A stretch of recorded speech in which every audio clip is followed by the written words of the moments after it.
La iglesia, por tanto, la iglesia local, nuestra iglesia, no se va a fundamentar, no se va a edificar, no se va a fortalecer. Y todos los asuntos que nosotros podamos hacer, como si fuera una empresa o si fuera un negocio o fuera otra actividad del mundo alrededor. La iglesia es otra cosa. Y es muy diferente a lo que el mundo pueda estar pensando acerca de sus propios negocios. Lo que hace esta sabiduría del mundo aplicada a la vida de iglesia y a la vida espiritual es hacerte ignorante. ¿Por qué? Porque el contraste que hay entre el mundo, esta generación alejada de Dios, y todo lo que dice la Escritura es totalmente distinto. Pongamos algunos ejemplos. Ya hemos leído en ese capítulo 1, versículo 27 y demás. Dios toma lo necio, lo más pequeño y lo insignificante para que lo posean todo. Esto es una contradicción en el mundo. Lo más pequeño y lo más insignificante van a alcanzar todas las cosas. Esto es lo que nos está diciendo en Corinto y en otros lugares de las Escrituras. Hablemos de los líderes. ¿Queréis ser algún líder? Dice nuestro Señor Jesucristo, empezar siendo siervos. No está diciendo esto el mundo, con todos esos políticos y todos esos estudios que hacen universidades ficticias. No, lo que está diciendo es, si vosotros queréis ser líderes, tendréis que empezar lavando los pies, siendo sirvientes. Si alguno quiere ser útil en la iglesia, no es por los méritos, sino por el trabajo y el servicio constante. Aún más principios o ejemplos más importantes. El Señor Jesucristo repite varias veces, los primeros serán los últimos. Si esto lo queréis hacer en el centro médico mientras estáis esperando al médico, os vais a equivocar. Si lo vais a utilizar en el supermercado cuando hay una fila, os vais a pasar allí todo el tiempo, el último. Esto no funciona en el mundo, esto es así en el mundo. Los primeros serán los primeros. Y estamos corriendo para ser los primeros. Pero en la Biblia y en la vida cristiana, los últimos serán los primeros. ¿Os parece esto extraño? Es lo que dice la Escritura. Pero el Señor Jesucristo es mucho más radical. Porque comparándolo esto, uniéndolo a esto, dice, los pecadores y las prostitutas estarán primero en el reino de los cielos. Y los fariseos, que eran religiosos, esforzados y sacrificados en su manera de vivir su fe o su vida religiosa, estaban sorprendidos. ¿Cómo que qué? Que las rameras y los pecadores están primero en el reino de los cielos. Esto es lo que dice la Escritura. Esos serán los primeros. Esto no funciona en el mundo, pero es lo que está funcionando en la palabra de Dios. Cuando seas débil, dice Pablo, entonces es cuando seamos más fuertes. Nuestra debilidad es lo que nos hace ser más fuertes. Sí, ya sabemos que es porque descansamos en el poder de Dios y en la gracia de Dios. Cuanto más vengamos a nuestro Padre y dependamos de Él, más firmes y fuertes estaremos. Pero para el mundo esto no lo entiende. ¿Cómo que cuando uno esté más débil entonces es más fuerte? ¿Qué quiere decir esto? Y entonces se vuelven locos intentar definir o comprender lo que nos está diciendo aquí. Vayamos a los juicios. Fijaros lo que dice el Señor Jesucristo. El justo dará su vida por los injustos. ¿Esto cómo se entiende en el mundo que estamos hoy? Lo que nos está diciendo es, los justos darán vida por los justos, los buenos pelearán por los buenos, los que valen por los que valen. ¿Cómo vamos a aplicar esto en un juicio? ¿Cómo vamos a decir que alguien que no ha hecho mal vaya a pagar por aquellos que nos roban, que nos engañan o que matan? Bueno, pero esto es lo que dice la Escritura. Y esto es lo que nos acerca y nos hace entender al Señor Jesucristo. ¿Qué quiere decir? Mirar, no podemos entender la palabra de Dios, no podemos entender el cristianismo, no podemos entender la obra de Cristo si venimos con una mentalidad mundana y venimos con un entendimiento del mundo, porque esto no funciona en medio de nosotros. ¿Qué es lo que está diciendo la Escritura con respecto al mundo? Locura. Fijaros en el versículo 19, esto es una insensatez. Esto es perder el tiempo. Por mucho que tú sepas de hacer cositas con el papel, papiroflexia creo que se llama, ¿no? Papiroflexia, no te puedes dedicar a hacer puentes en el mundo. No tienes conocimiento, será muy bueno el papel, pero no puedes dedicarte a hacer puentes. Por mucho que tú tengas unas plantitas en tu jardín, como las nuestras, casi secas, No te puedes dedicar a la agricultura y poder saber qué es lo que puedes hacer. Eres un ignorante en estas cosas, esto es lógico. Lo que nos está diciendo aquí es, por mucho que sepas de las cosas del mundo, por muchas experiencias que hayas pasado, esto no lo puedes traspolar a la Iglesia. Tienes que mirar a la Iglesia y tienes que hacer que la Iglesia crezca según los principios de las Escrituras. La sabiduría no es la del mundo, la sabiduría es la de la palabra de Dios, porque si no, esto es insensatez. No seas insensato, no quieras levantar un castillo grande con un puñado de arena, con una pala y un cubo de plástico. El mundo, capítulo 1, versículo 21, nos ha dicho, el mundo no puede conocer a Dios de esta manera. Se están esforzando los pobres. Ellos están esforzándose en poder comprender ciertas cosas, se inventan religiones. Hay una conciencia en el interior de cada ser humano que nos dice, no estamos solos, el universo no puede ser así, tiene que haber algo, y se esfuerzan y se inventan religiones y filosofías, etcétera, etcétera. Se están inventando nuevas ideas de cómo puede ser Dios y cómo puede entender de Dios. Y toda esa inteligencia, toda esa imaginación tan fructífera, todos esos libros que se han escrito, no les han permitido conocer el camino. Y el camino está en medio de ellos. Dios está en medio de vosotros y no lo conocéis, le dice Pablo, cuando ve todos aquellos templos levantados. Así que podemos ver el ser humano, podemos ver al mundo que se esfuerza en encontrar algo, en tener sentido a sus vidas, y son incapaces, por esa sabiduría, de encontrar el sentido que el Señor nos ha dado, y nos lo ha dado a través de su Hijo Jesucristo. Pensamientos vacíos, nos dice, vanos, que no llevan a ningún sitio. Gente que está pensando y pensando. Tú te vas a sentar en tu casa y le vas a dar vuelta a los asuntos y vas a empezar a imaginizar y te gustaría que el mundo fuera así, que el cristianismo fuera así, etcétera, etcétera. Pero en realidad, si estás implantando las cosas del mundo en la Iglesia, estás siendo un insensato, te estás engañando a ti mismo. Cuando la Escritura nos da principios, aun cuando nos duela y nos cuesten, esos principios son los que funcionan y no lo que tú te puedas inventar. Tú puedes pensar que el mundo va a ser mejor si quitas este pecado. Hombre, si toda la sociedad está viviendo ahora con el movimiento LGTBI y la homosexualidad, entonces es que no será malo. Bueno, pues la Escritura dice que es malo. No puedes adaptar lo que está diciendo el mundo con lo que está diciendo las Escrituras. Si el mundo está diciendo que hay pecados veniales, que hay pecados o mentiras que son benignas y que entonces... No, la Escritura está diciendo que el pecado de la mentira es tan grave como el del crimen ante los ojos de Dios. Por tanto, no puedes venir y tú como creyente decir que porque tú mientas a Hacienda o hagas una mentira para bien a tu hermano, estás haciendo un bien. La mentira es mentira y no lo puedes contrastar o no lo puedes unir. Las cosas del mundo y cómo el mundo ve todas las situaciones es muy diferente a lo que está viendo la Escritura. Tu santidad y tu vida cristiana no puede estar dependiendo de lo que el mundo dice.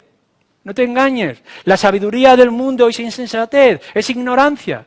No seas ignorante, no te guíes para agradar a Dios con lo que el mundo te dice que agrada a Dios, te tienes que guiar por lo que Dios dice que le agrada. Y por tanto tienes que ir a las Escrituras, porque todo lo demás será vano, y será vano para nuestra Iglesia. Nuestra Iglesia y la Iglesia local no se va a edificar por lo que otros del mundo nos puedan decir, nos puedan enseñar, sino por lo que Él mismo, Dios nos ha dicho que Él quiere y cómo lo quiere. Y tercer principio, o tercera idea sorprendente que nos dice Pablo aquí a los Corintios. La ignorancia puede a veces llevarnos a la sabiduría. Fijaros bien, leemos otra vez. Nadie se engaña a sí mismo. Si alguno entre vosotros se cree sabio en este siglo, hágase ignorante para que llegue a ser sabio. Porque la sabiduría de este mundo es insensatez. Para con Dios, pues escrito está, Él prende a los sabios en la astucia de ellos. Y otra vez, el Señor conoce los pensamientos de los sabios, que son vanos, como hemos dicho. ¿Qué es lo que nos está diciendo? Bueno, que si nosotros nos vaciamos y nos hacemos ignorantes, entonces esa ignorancia nos va a llevar a la sabiduría. Y alguno está diciendo, ¿eso que estamos rechazando toda la sabiduría? Vuelvo a decir, no está diciendo que tú no trabajes para ser un buen agricultor, o ser un buen científico, un buen arquitecto. No está diciendo esto las Escrituras, sino que para las cosas espirituales es necesario empezar desde abajo, en el inicio. Vosotros sabéis también, por ejemplo, que hay empresas que cuando están buscando nuevos trabajadores no quieren aquellos que tengan una experiencia ya enriquecida por el tiempo y las circunstancias. No, ¿qué es lo que están buscando? Aprendices. Quieren que aprendan desde las bases.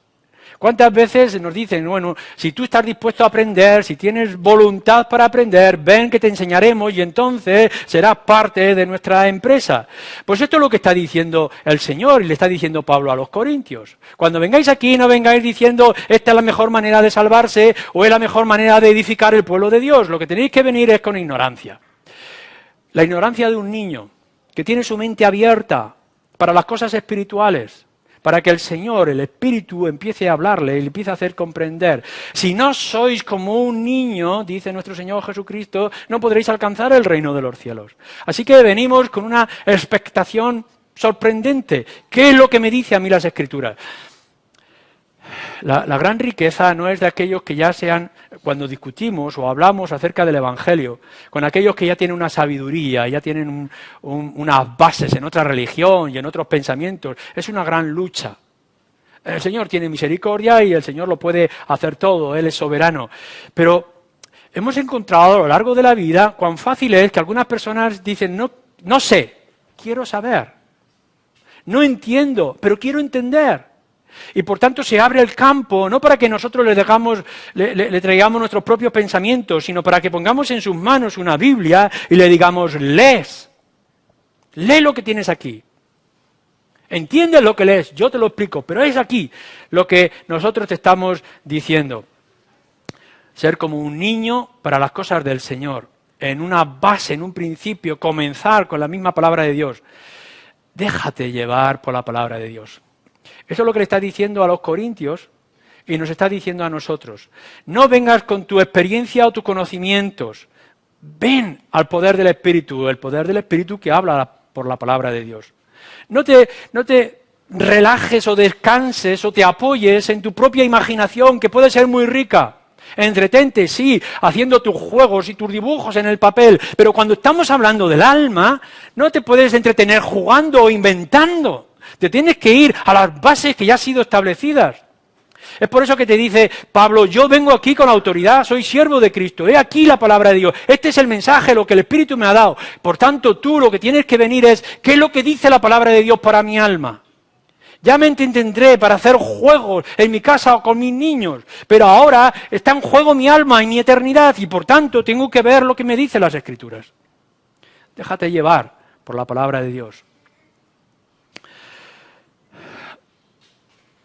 Si nosotros nos dejamos llevar por la sabiduría del mundo para tratar los asuntos espirituales, lo que estamos haciéndonos son necios espirituales. Pero si todo lo contrario nos despojamos de todo lo que el mundo nos está diciendo con respecto a la eternidad o la salvación y nos aferramos con todas nuestras fuerzas a lo que Dios nos dice en su palabra o a través de la obra de su Hijo Jesucristo por el cual pasan todas las cosas y enseñanzas de la palabra de Dios, entonces, aun cuando vengamos con ignorancia, empezaremos a ver que vamos creciendo y nos vamos formando y nos vamos fortaleciendo. El Evangelio hace una invitación. Es una invitación firme basada en todos los principios que vemos en las Escrituras. No importa dónde estés, no importa lo que te pase, no importan las circunstancias, ni siquiera importa la gravedad de tus pecados a lo largo de tu vida. No hagas caso de lo que está diciendo el mundo con sus experiencias, sus religiones o sus filosofías. La palabra de Dios es muy sencilla, muy simple. Es para que lo puedan entender los niños y tú te tienes que hacer como un niño para ello. Si eres pecador y quieres alcanzar la salvación y vida eterna, no está por tus méritos y por tus esfuerzos. Ha sido establecido, aun cuando te parezca una locura, ha sido ya establecido por Dios. Dios ha dado al justo que era sin pecado para que los injustos como tú puedan encontrar salvación. No por las obras que pudieras hacer, porque no se puede comprar, aunque el mundo diga lo contrario, sino por una rendición completa y un temor reverente que se llama en la Escritura creer en el Señor Jesucristo. Y entonces, de manera extraordinaria y sorprendente, aun cuando el mundo no lo pueda entender, esa sencilla fe de un niño puesta en aquel que es justo clavado en la cruz, te va a dar vida eterna y vida abundante aquí. Esto es una locura para el mundo, sí, pero esto es lo que está diciendo la Escritura. Por tanto, ahora que nosotros ya somos creyentes y hemos puesto nuestra confianza en el Señor Jesucristo, ¿qué es lo que nos va a hacer fuertes? ¿Nuestra belleza, nuestra inteligencia, nuestra posición en el mundo? No, lo que nos va a hacer fuertes es nuestro acercamiento y nuestra dependencia completa y total en el Señor Jesucristo. Cuanto más esté Cristo en este lugar, y más esté Cristo en nuestro corazón, y más esté Cristo en nuestros pensamientos, y más esté Cristo en nuestros labios, nuestra iglesia estará más fuerte y será más sana. ¿Por qué? Porque es necesario esto, que no te engañes a ti mismo, aun cuando veas en la imagen, en el espejo, o te halaguen fuera, no te engañes a ti mismo. La sabiduría del mundo no es útil en la edificación del pueblo de Dios, pero si empiezas desde abajo como un niño, el Señor, como dice también al principio de la carta a Pablo, te hará maduro para las cosas importantes que han de venir después. Que el Señor nos bendiga, te bendiga a ti y bendiga a la Iglesia de una manera especial para su propia gloria. Amén.